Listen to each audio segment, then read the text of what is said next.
Hello friends, welcome to Abhipedia powered by Abhimanyu IAS. इस video में हम पॉलिटी के कुछ मल्टीपल चॉइस क्वेश्चंस डिस्कस करेंगे और आज का हमारा टॉपिक रहेगा आर्टिकल्स, शेड्यूल्स एंड अमेंडमेंट्स, यानी कि स्ट्रक्चर ऑफ द कॉन्स्टिट्यूशन। तो बहुत से स्टेट सर्विसेज एग्जाम्स हैं और इवन यूपीएससी में भी कई बार you get asked questions about directly the articles, schedules, amendments and parts. तो ये दिखने में थोड़ा इरेलीवेंट लग सकता है that how a question can be directly asked from an amendment और अ शेड्यूल और एन आर्टिकल, लेकिन इस तरह के क्वेश्चंस भी अवॉइड नहीं किए जाते, कई बार पूछ लिए जाते हैं। स्टेट सर्विसेज में तो स्पेशली पूछे जाते हैं। That's why I have included these questions, and if you think that you know it all, try to test yourself by pausing the video after I ask every question. तो questions इतने भी easy नहीं है जितना आप सोच रहे होंगे, so a little bit I would say moderate level of difficulty I have tried to create in this particular MCQs. So let us start with the first one. Consider the following constitutional provisions: Article 15, Article 17, Article 21 and Article 42. Which among the following are related to disabled persons? तो questions जो है वो ज़रूरी नहीं है कि बिल्कुल directly पूछे जाएं कि बताइए आर्टिकल 15 में क्या है या आर्टिकल 17 में क्या है। Sometimes you have to apply your mind. अगर आपको ये सारे आर्टिकल्स पता भी हैं, you have to apply your mind to see कि क्या इनमें से कौन कौन सा आर्टिकल है जो डायरेक्टली और इनडायरेक्टली डिसेबल्ड पर्सन से रिलेटेड है। So your options are 1, 2 and 4, 2, 3 and 4, 1, 2 and 3 और ऑल ऑफ द अबव। तो अगर हम एक एक करके देखें, देखिए जो आर्टिकल 15 है that is prohibition of discrimination, कि सबको इक्वली ट्रीट किया जाए, डिस्क्रिमिनेशन ना हो किसी के खिलाफ। तो उसमें डिसेबल्ड पर्सन्स के खिलाफ भी डिस्क्रिमिनेशन नहीं होनी चाहिए। So article 15 does concern disabled person. Article 17 ये भी फंडामेंटल राइट्स का आर्टिकल है। It abolishes untouchability. तो अनटचेबिलिटी को रोकता है, यानी कि अनटचेबिलिटी किसी भी तरह की हो सकती है। It can be because of caste based, it can be because of disability. तो ये भी डिसेबल्ड पर्सन्स के राइट्स की बात करता है।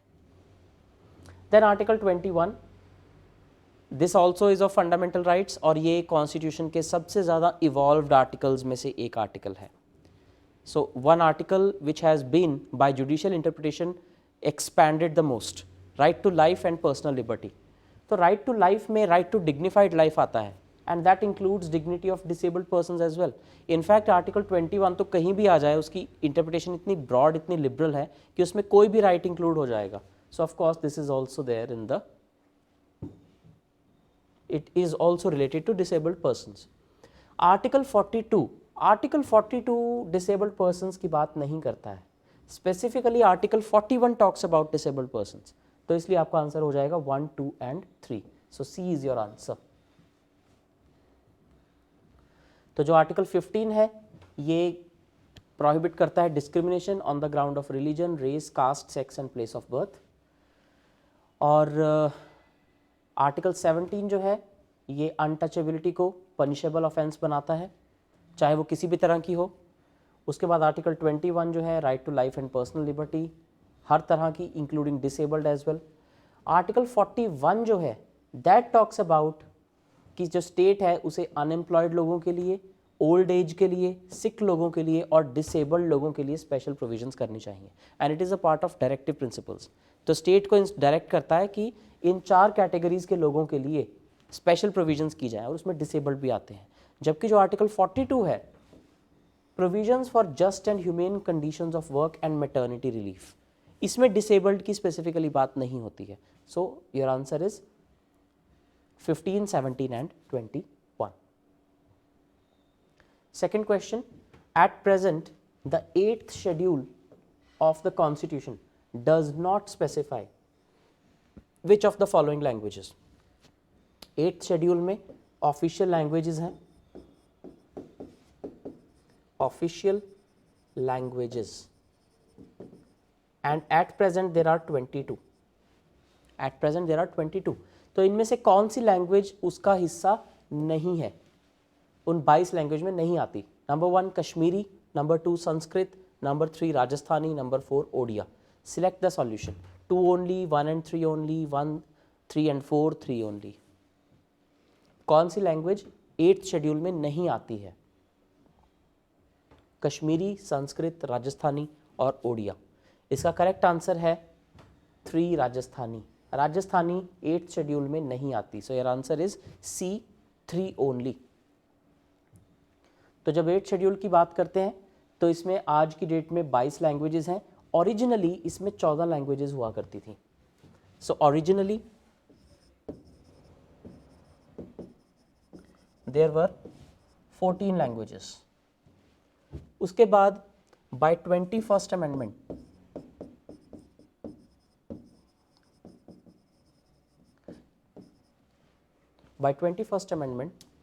Sindhi was added. Then by 71st amendment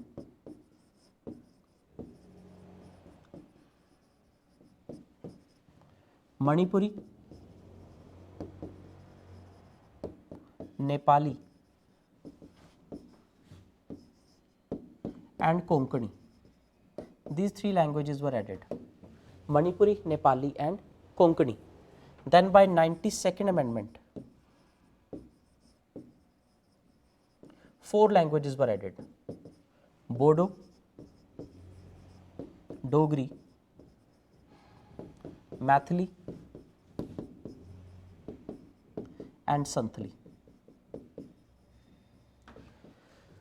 So 14 languages originally and 8 languages were added later on, taking it to 22. तो आज की डेट में 22 लैंग्वेजेस हैं and Rajasthani is not one of these.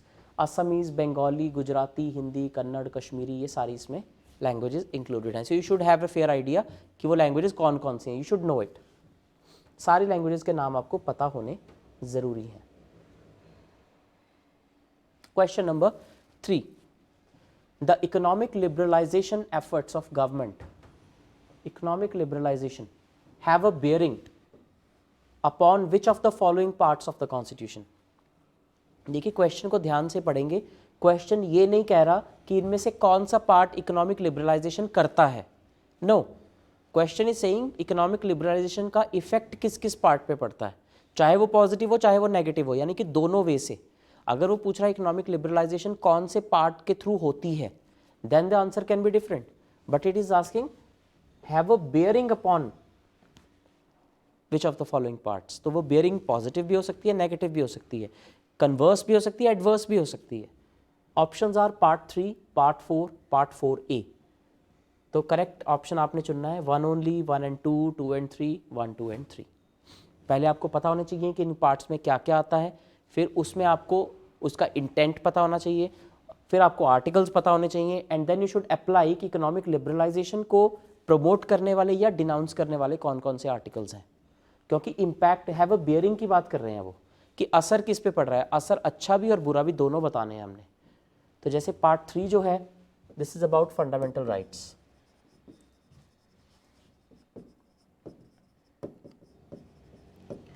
Part 4 जो है, this is directive principles. So questions can get a bit complex अगर वो application based आ जाएं। जैसे this is an application based question, आपको अपना माइंड अप्लाई करना है। Part 4A is about fundamental duties.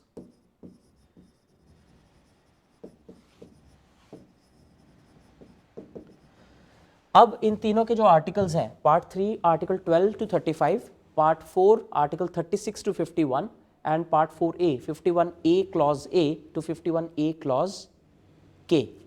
तो ये वाले आर्टिकल्स में से आप ऐसे आर्टिकल्स चुनिए जिनको इकोनॉमिक लिबरलाइजेशन की पॉलिसी से कोई असर हुआ हो। जैसे कि फंडामेंटल राइट्स में ऐसे कौन से राइट्स हैं जो इकोनॉमिक लिबरलाइजेशन से, जिसने फंडामेंटल राइट्स में कोई असर डाला, या डायरेक्टिव प्रिंसिपल्स में क्या कुछ ऐसे हैं जिनको इकोनॉमिक लिबरलाइजेशन से कोई फ़र्क पड़ा हो, एंड सिमिलरली फंडामेंटल ड्यूटीज़। तो आइए पहले इसकी एक्सप्लेनेशन देखते हैं। फंडामेंटल राइट जो है वो लिबरलिस्टिक हैं, they are liberal in nature, they are individualistic in nature. कुछ आर्टिकल्स जो है उनका डायरेक्ट इम्पैक्ट है लिबरलाइजेशन पे, जैसे कि freedom to do business, trade, commerce, occupation, ये एक फ्रीडम है अंडर आर्टिकल 19। तो of course it has a bearing on fundamental rights. दूसरा, जो डायरेक्टिव प्रिंसिपल्स हैं वो मोस्टली सोशलिस्टिक हैं टेंडेंसी में। तो अगर हम इकोनॉमिक लिबरलाइजेशन की बात कर रहे हैं तो जो आर्टिकल 39B और 39C हैं, आर्टिकल 39B बात करता है that the state should not allow the concentration of wealth into a few hands. And Article 39C बात करता है that equitable distribution of material resources should be effected.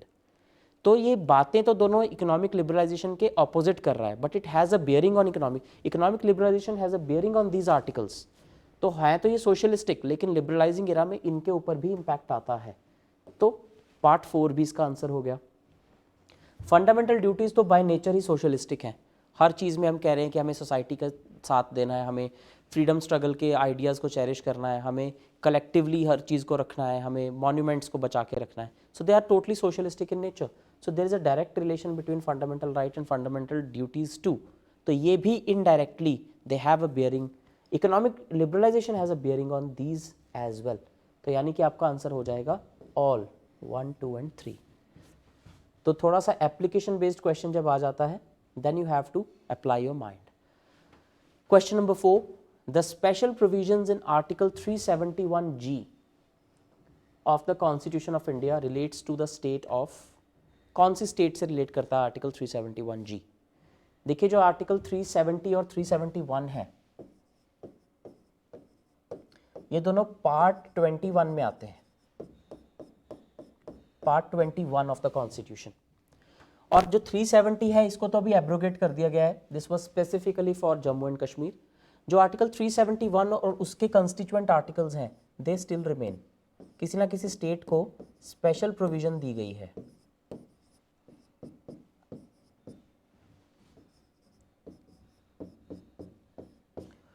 तो 371 के अंदर फर्दर 11 आर्टिकल्स आते हैं, 10 इसके कंस्टिट्यूएंट और एक 371 खुद. तो जो 371 आर्टिकल है, it gives special provisions for Maharashtra and Gujarat. उसके बाद ए जो है Nagaland, B Assam, C Manipur, D Andhra, E also Andhra. Basically जो डी है ये आंध्र प्रदेश को स्पेशल स्टेटस देता है, और जो ई है ये आंध्र प्रदेश में एक सेंट्रल यूनिवर्सिटी एस्टैब्लिश करता है. F for Sikkim, G Mizoram, then H Arunachal Pradesh, I for Goa and J for Hyderabad Karnataka reason.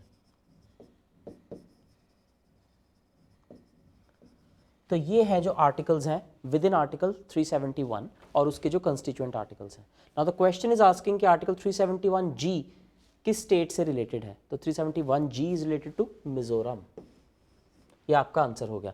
Now I know this is something which is highly factual in nature. आपको लगेगा कि ये हमें क्रैम करना पड़ेगा. See it is not about cramming. You can have some acronym, या फिर आपको किसी और लॉजिक से अगर वो चीज़ याद हो जाए. जैसे मिज़ोरम, अरुणाचल प्रदेश, गोवा जो है, these are easy to remember because Mizoram जो है इसकी स्पेशल प्रोविजन 53rd अमेंडमेंट से ऐड की गई थी, अरुणाचल की 55th अमेंडमेंट से, गोवा की 56th अमेंडमेंट से. देन जो हैदराबाद कर्नाटका वाली है, this was added by I think 98th amendment. तो अगर आपको अमेंडमेंट्स याद है, you can just create any link between them.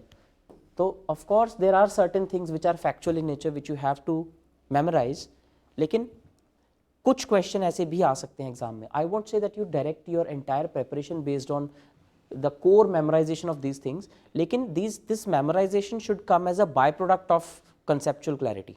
ऐसा नहीं है कि आप पहले सब चीज़ें याद करने बैठ जाएं, उसके बाद आप कंसेप्ट क्लियर करें. Firstly your concept should be clear. काफ़ी देर बाद आप इस स्टेज पर पहुंचेंगे कि आपको काफ़ी सारी चीज़ें याद होने लग जाएंगी, and they start happening after you revise it a lot and after you have repeated it a lot many times. तो 371G जो है वो मिज़ोरम की बात करता है. तो इसमें बेसिकली क्या है, मीज़ोज़ की रिलीजियस और सोशल प्रैक्टिसेस को प्रोटेक्ट करने के लिए, उनके कस्टमरी लॉ को प्रोटेक्ट करने के लिए उनके लिए स्पेशल प्रोविजंस इसमें प्रोवाइड की गई हैं. Question number 5. Under the second schedule, which of the following positions are entitled to emoluments, allowances and privileges and so on. अब ये हमें इसने सीधा क्वेश्चन नहीं बता दिया कि सेकंड शेड्यूल में क्या है. Salaries, allowances and emoluments, second schedule of the constitution. लेकिन ये थोड़ा सा डीप चले गए, दे आर आस्किंग कि इनमें से कौन कौन सी अथॉरिटीज़ के लिए इसमें प्रोविजंस हैं और कौन सी के लिए नहीं है, यानी कि किसके लिए हैं। This is what the question is asking. President, prime minister, governors, chief ministers, तो कौन कौन से हैं इनमें से जो सेकंड शेड्यूल में मेंशन्ड है। 1, 2 and 3, 2 and 4, 1, 3 and 4, 1 and 3। अब देखिए ये क्वेश्चन थोड़ा सा और डिफिकल्ट हो सकता था, लेकिन इसे इजी बनाया गया है। इसमें बता दिया गया कि एमोल्यूमेंट्स, अलाउंस, प्रिविलेजेस की बात हो रही है। मान लीजिए ये ऊपर वाली लाइन ना होती, सिंपली ये चारों डेजिग्नेशंस देके आपको पूछा था कि इनमें से कौन सेकंड शेड्यूल में मेंशन है। तो अगर आपको कन्फ्यूजन होती कि सेकंड शेड्यूल में सैलरीज की बात की गई है या ओथ्स की बात की गई है, because there is confusion between second schedule and third schedule, तो उसको याद करने का तरीका ये हो सकता है कि जैसे सैलरीज वाला जो शेड्यूल है वो पहले आता है, ओथ वाला शेड्यूल बाद में आता है, because they accept their salaries first and then they take oath. It's a way of remembering it कि पहले वो सैलरी की बात सोचते हैं, उसके बाद वो ओथ लेने के बारे में सोचते हैं। It's a way to remember it. तो अगर ये बता दिया गया आपको कि ये अलाउंसेस वाला है, then it's a bit easier, otherwise it could have been a bit more difficult. तो कौन कौन सी इसमें से पोजीशंस हैं जो सेकंड शेड्यूल में मेंशन्ड है। देखिए प्रेसिडेंट जो है वो मेंशन्ड है, गवर्नर्स मेंशन्ड है, बट प्राइम मिनिस्टर और सीएम एज सच मेंशन्ड नहीं है सैलरीज और ओथ्स वाले में। Why? Because they are, the prime minister has to be an MP and the chief minister has to be an MLA और MLC. इनकी salaries mentioned है, prime minister और chief minister की सैलरीज मेंशन्ड नहीं है as such. Ministers की mentioned है, then your MPs, MLAs की मेंशन्ड है, but not of prime minister and chief minister. ये एज सच ऐसी कोई पोजीशन है नहीं, मतलब these are positions under the constitution, लेकिन इनकी जो सैलरी होती है वो कैबिनेट मिनिस्टर वाली होती है, इंक्लूडिंग सम एक्स्ट्रा अलाउंस, तो ये इंक्लूडेड नहीं है। So your answer will be 1 and 3 only. तो ये अब आप हर एक शेड्यूल में अगर आप जाके देखेंगे तो आपको पता चलेगा कौन कौन से डेजिग्नेशंस आते हैं। जैसे सेकंड शेड्यूल में कौन कौन आते हैं, president, governors, speakers and deputy speaker of Lok Sabha, chairman, deputy chairman of Rajya Sabha, then speaker and deputy speaker of legislative assembly, chairman and deputy chairman of legislative council, मतलब चारों जो हाउसेज हैं उनके प्रिजाइडिंग ऑफिसर्स हो गए, then judges of supreme court and high courts and controller and auditor general of India। ये लोग हैं जिनकी सैलरीज और इमोल्यूमेंट्स मेंशन्ड है in the second schedule of the constitution। Sixth question, the first schedule of the Indian constitution does not pertain to which one of the following। First schedule में इनमें से किस चीज के बारे में बात नहीं की गई है। First, names of states, second, names of union territories, third, names of the people residing inside the territory of India, fourth, territory that may be acquired by the government at any time. Select the correct codes. देखिए ये question, आप एक बार इस question को ध्यान से पढ़िए। ये एक ऐसा क्वेश्चन है जो अगर आप एग्जाम में नर्वस हैं, then the question will also make you more nervous. आपको लगेगा कि ये 4 स्टेटमेंट्स दे दी और उसमें से क्वेश्चन पूछ लिया। It might look difficult to you, but this is the easiest question in this particular video. आज की वीडियो का सबसे ईजी क्वेश्चन है, because there is a, I would say, अगर आप इसको ध्यान से नहीं पढ़ते हैं then it will be a blunder on your part, because it's a very very easy question. इसमें एक बहुत ही फूलिश स्टेटमेंट है, one of the statements is a foolish statement जो करेक्ट हो ही नहीं सकती है। तो ध्यान से पढ़िए इस क्वेश्चन को and you will find the error, और वो एरर डेलिबरेटली रखा गया है। ऑफ कोर्स एग्जाम्स में भी ऐसे स्टेटमेंट्स डाले जाते हैं जिन्हें आप बाद में घर आकर पढ़ते हैं तो आपको लगता है कि मैंने क्वेश्चन ध्यान से नहीं पढ़ा। सो हियर फर्स्ट शेड्यूल में हमें पता है कि इंडिया की कंस्टिट्यूएंट यूनिट्स के सारे नाम उसमें मेंशन्ड हैं, मतलब स्टेट्स के नाम भी मेंशन्ड होंगे, यूटीज़ के नाम भी मेंशन्ड होंगे। थर्ड है names of the people residing in the territory of India. First schedule में लोगों के नाम थोड़ी लिखे हुए हैं। So this statement is totally foolish. This statement is totally wrong. Even if you have no idea about first schedule, अगर आपने कभी पॉलिटी नहीं भी पढ़ी तब भी ये तो पॉसिबल ही नहीं है ना कि कॉन्स्टिट्यूशन के पहले शेड्यूल में सारे लोगों के नाम लिखे हों। सो this is not true. Fourth, territory that may be acquired. Of course जितनी भी इंडिया की टेरिटरी है, चाहे वो पहले से है चाहे वो एक्वायर की गई है, वो सारी फर्स्ट शेड्यूल का पार्ट बनेगी। यानी कि इंडिया की टोटल जितनी टेरिटरी है 32,87,263 किलोमीटर, जितनी भी इंडिया की टोटल टेरिटरी है वो सारी की सारी जो है वो फर्स्ट शेड्यूल में मेंशन्ड है और उसमें लोगों के नाम नहीं है। तो डज नॉट परटेन टू मतलब third is the answer. This is totally this question is there to confuse you. कई बार बहुत लंबे लंबे क्वेश्चंस आते हैं पेपर में, उसमें होता कुछ भी नहीं है। Next is 7th question, which among the following is correctly matched. अब अमेंडमेंट्स जो हैं, अब तक 100 से ज़्यादा अमेंडमेंट्स हो चुकी हैं, लेकिन वो सारी आपको याद नहीं करनी है, but about 40 to 50 important amendments are there जो कि इंटरमिटेंटली बीच बीच में से हैं। So those you have to remember, including the last 15 amendments, यानी कि 104 तक अमेंडमेंट्स हो चुकी हैं, तो एटलीस्ट 91, 92 अमेंडमेंट से लेकर लेटेस्ट अमेंडमेंट तक आपको पता होनी चाहिए। देन कुछ इंपॉर्टेंट अमेंडमेंट्स जैसे कि 42nd amendment, 44th amendment, then 73rd amendment, 74th amendment, and कुछ और इंपॉर्टेंट अमेंडमेंट्स जिनसे लैंग्वेजेस ऐड हुई हैं, जिनसे पार्लियामेंट की अमेंडिंग पावर चेंज हुई है, या कुछ और लैंडमार्क चीज़ें। So in total they are not more than 40 to 50। तो 104 में से आपको ये 40-45 अमेंडमेंट्स याद करनी है and you are good to go. तो इसमें सीधा सीधा पूछा हुआ है किस अमेंडमेंट से क्या क्या हुआ था, you have to find the correctly matched ones. Options हैं, 25th amendment empowered the parliament to amend any part of the constitution, 91st amendment limited the size of the council of ministers, 52nd amendment is for anti defection law, 86th amendment included right to education for children between 6 to 14 years. कौन कौन से statement correctly matched हैं? 124, 234, 123 या फिर 134। यानी कि चारों options में 3-3 जो है वो स्टेटमेंट्स आ रही हैं। So very simple to guess, इसका मतलब इन चारों में से सिर्फ एक ही अमेंडमेंट गलत है। And even if you have read, like इसको कहते हैं एलिमिनेशन से सॉल्व करने वाला ये क्वेश्चन है। ये this question is a classic example कि आप एलिमिनेशन से कैसे क्वेश्चन सॉल्व कर सकते हैं। अब हमें पता है कि चारों में से सिर्फ एक स्टेटमेंट एट द मैक्सिमम गलत है, क्योंकि चारों ऑप्शंस में 3-3 स्टेटमेंट्स के नाम हैं, और इनमें से आपको जितने ज़्यादा पता होंगे उतना ही आपके लिए क्वेश्चन ईजी है। अगर तो आपको चारों पता है देन नथिंग लाइक दैट, लेकिन अगर आपको इनमें से कोई 2 भी पता है then you can be sure about it. जैसे कि इनमें जो बहुत ईजी अमेंडमेंट्स है, that is 86th amendment, right to education इससे ऐड हुई थी। This is a very simple amendment.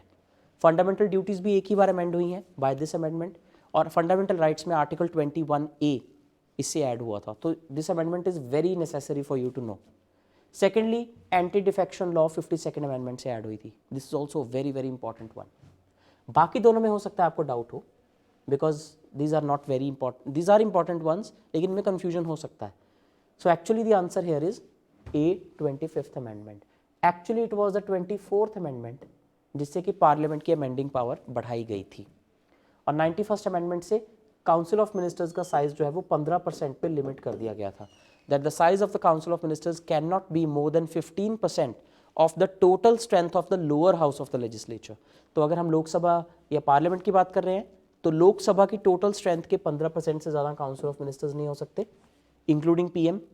और अगर हम स्टेट की बात कर रहे हैं तो स्टेट लेजिस्लेचर यानी कि लेजिस्लेटिव असेंबली जो लोअर हाउस है उसकी टोटल स्ट्रेंथ के 15% से ज़्यादा स्टेट में मिनिस्टर नहीं हो सकते, इंक्लूडिंग द CM। ये रूल आया था 91st अमेंडमेंट से। तो आपका आंसर हो जाएगा कि करेक्टली मैच जिन्होंने पूछा है, so 2, 3 and 4 is your answer, option B. So चारों अमेंडमेंट्स जो हैं वो यहाँ पे बताई गई हैं। So it was the 24th amendment that empowered the parliament to amend any part of the constitution. Question number 8, arrange the following provisions in the order of their inclusion in the constitution. अब ये थोड़ा सा high level का question है। इसमें 4 ये amendments हैं। Inclusion in the constitution मतलब ये पहले कॉन्स्टिट्यूशन का पार्ट नहीं थी, तो मतलब अमेंड करके ही इनको कॉन्स्टिट्यूशन में डाला गया है। तो ये 4 अलग अलग चीज़ें बताई गई हैं। इन चारों की अमेंडमेंट्स अगर आपको पता होंगी तभी आप इसको कर पाएंगे। तो क्रोनोलॉजिकली इन अमेंडमेंट्स को आपको अरेंज करना है। Now this is a bit higher level question.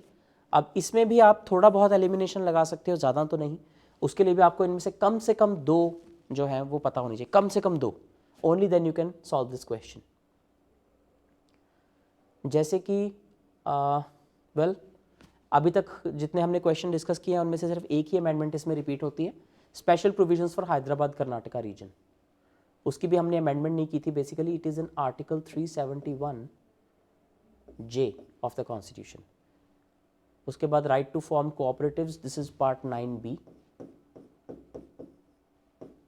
Retirement age of जजेस raise to 62 years and reduction of voting age from 21 to 18 years. तो ये चारों प्रोविजंस किस किस अमेंडमेंट से ऐड की गई थी? देखिए जो कोऑपरेटिव्स वाली अमेंडमेंट है that was 97th amendment. Yes, it was 97th amendment. Hyderabad Karnataka region के लिए स्पेशल प्रोविजन दी गई थी 98th अमेंडमेंट से। तो मैंने आपको बताया कि जो लेटेस्ट वाली 15 अमेंडमेंट्स हैं दे आर वेरी इंपॉर्टेंट। 91, 92 से लेकर 104 तक जो अमेंडमेंट्स हैं वो आपको सारी पता होनी चाहिए, they should be on your tips.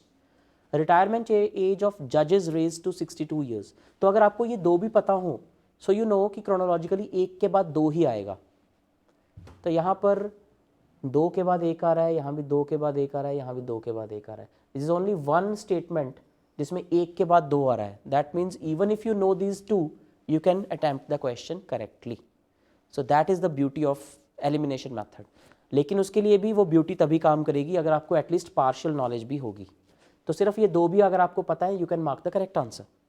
उसके बाद 3 के बाद 4 ही आता है, यू नो इट। तो अगर आपको ये नहीं भी पता, that doesn't make a difference. So even partial knowledge can get you correct marks in the exam. तो जो रिटायरमेंट एज ऑफ जजेस वाली अमेंडमेंट है that is the 15th amendment. और जो वोटिंग एज रिड्यूस की गई थी 21 से 18 साल, ये हुआ था 61st अमेंडमेंट से। यस, 61st अमेंडमेंट से। तो यानी कि सबसे पहले 3, then 4, then 1 and then 2. So 3, 4, 1, 2 is your correct chronological order of these amendments. So right to form cooperatives by 97th amendment, special provisions for Hyderabad Karnataka region by 98th amendment, judges की retirement age high court judges की 62 years की गई थी by 15th amendment and voting age reduce की गई थी 21 से 18 साल by 61st amendment. 9th question, a constitutional amendment for which of the following does not require ratification by at least 1/2 of the state legislatures। यानी कि जो उस तरह की स्पेशल अमेंडमेंट होती है जिसमें कम से कम आधे स्टेट्स की कंसेंट चाहिए होती है, वो इनमें से कौन सी नहीं है। यानी कि इनमें से कौन सी है जिसको सिर्फ पार्लियामेंट ही अमेंड कर देगी, स्टेट्स की कंसेंट नहीं चाहिए। Number 1, provisions of article 368 of the constitution. B, extent of executive power of union and the states.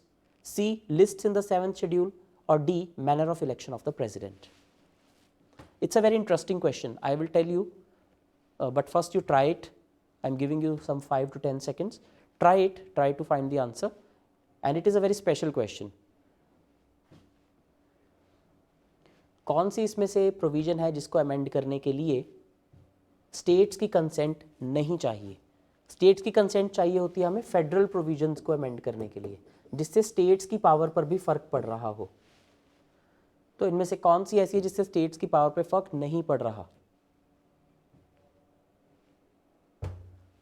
सी, जो आर्टिकल 368 है उसमें मेंशन्ड है procedure to amend the constitution.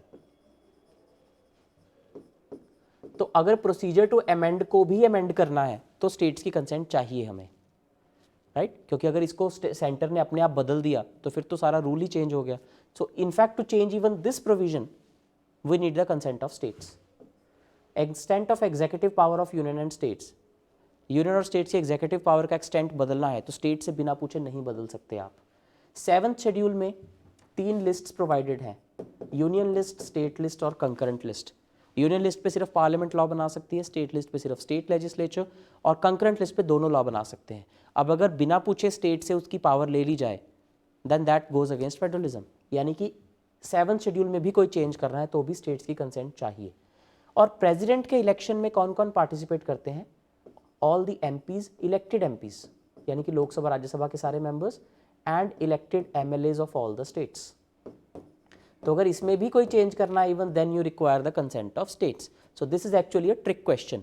All the 4 require the consent of states. तो यानी कि इसमें कोई भी करेक्ट आंसर नहीं है। ऐसा क्वेश्चन आपको एग्जाम में कहीं नहीं आएगा, but this is just for you to check yourself, क्योंकि आज तक मैंने किसी वीडियो में ऐसा क्वेश्चन नहीं डाला है। दिस क्वेश्चन इज स्पेसिफिकली कि क्या आपका माइंड आपको ट्रिक करता है, because you then start finding a error in some of the statements, but there is no error in this particular question. ऐसा क्वेश्चन आपको एग्जाम में नहीं आएगा, या कई स्टेट एग्जाम्स तो नोटोरियस है, वहाँ पे ऐसे क्वेश्चन भी आ सकते हैं जिसका कोई ऑप्शन ना हो, या कई ऐसे क्वेश्चन आ सकते हैं जिसमें 2 करेक्ट ऑप्शन हो, तो बाद में फिर उसी क्वेश्चन के ऊपर रिट पिटिशन पड़ती है कोर्ट में। So if you get any such question and there is, you can say, negative marking, then you obviously skip the question. But if there is no negative marking, then you just go with any of the options, doesn't matter, because writ petition padegi, the question will be scrapped and you can just rest assured. If you are very sure कि चारों में से कोई option नहीं है, तो अगर negative marking नहीं भी है, even then you skip the question. That is a safer way to go about it. So ये सारी चीज़ें हैं, ये सारी प्रोविजंस हैं जिनके लिए स्टेट्स की कंसेंट लेनी ज़रूरी होती है. The last question, question number 10. Which of the following constitutional amendments has discontinued the reservation for Anglo-Indians in the union and state legislatures? कौन सी अमेंडमेंट से एंग्लो इंडियंस के लिए रिजर्वेशन को खत्म कर दिया गया है? लोकसभा में 2 सीट्स रिजर्व थी एंग्लो इंडियंस के लिए, और लेजिस्लेटिव असेंबलीज में 1 सीट रिजर्व थी. लोकसभा वाली सीट पे प्रेसिडेंट नॉमिनेट करते थे, और असेंबली वाली सीट पे governor of the state nominated 1 member to the from the Anglo Indian community. वो प्रोविजन अब डिसकंटिन्यू हो चुकी है. किस अमेंडमेंट से वो डिसकंटिन्यू की गई है? 102nd amendment, 99th amendment, 104th amendment, 101st amendment. सारी की सारी लेटेस्ट अमेंडमेंट्स हैं. सो अगेन आपको लेटेस्ट अमेंडमेंट्स एटलीस्ट डिटेल में पता होनी चाहिए. The last 10 to 15 amendments keep a like if you have to learn something from this particular video, तो एक तो जितने क्वेश्चंस में आपने सीखा वो सीखा. Second, just go and revise the last 10 to 15 amendments. Start from 91st amendment and till the very latest amendment. At least these should be on your tips, कि आपको अमेंडमेंट का नाम सुनते ही पता हो कि वो किस कॉन्टेक्स्ट में थी. जैसे कि जो 102nd अमेंडमेंट थी, the 102nd amendment created National Commission for Backward Classes. Then 99th amendment जो थी, this was for National Judicial Appointments Commission. 104th amendment जो थी, इससे जो reservation in legislature थी, वो scheduled caste और scheduled tribes के लिए 2030 तक extend कर दी गई, और Anglo Indian community के लिए खत्म कर दी गई. So actually this is your answer. 104th amendment, ये जनवरी 2020 में की गई है amendment. So pretty latest one. इसके बाद कोई और अमेंडमेंट नहीं हुई है.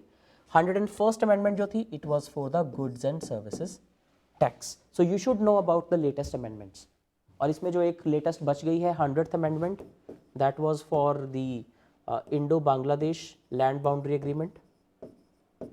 और जो 103rd अमेंडमेंट बच गई है, that was for reservation to economically weaker sections. जो 10% रिजर्वेशन दी गई है to economically weaker sections among the unreserved. So these are the latest amendments you should know about. Okay. So 104th amendment passed in January 2020 extended the reservation for SC/STs in union and state legislature for another 10 years. So हर 10 साल बाद ये amendment जो reservation है ये बढ़ाई जाती रही है. अभी इसको 70 साल से बढ़ा के 80 साल कर दिया गया है. कब से लेकर 1950 से लेकर, तो 1950 से लेकर पहले 2020 तक थी. अब इसको हर 10 साल बाद इसको 10 साल बढ़ा दिया जाता है. At the same time, it discontinued the reservation of seats in Lok Sabha and State Legislative Assembly for Anglo Indians, क्योंकि Anglo Indians की almost insignificant population रह गई है इंडिया में.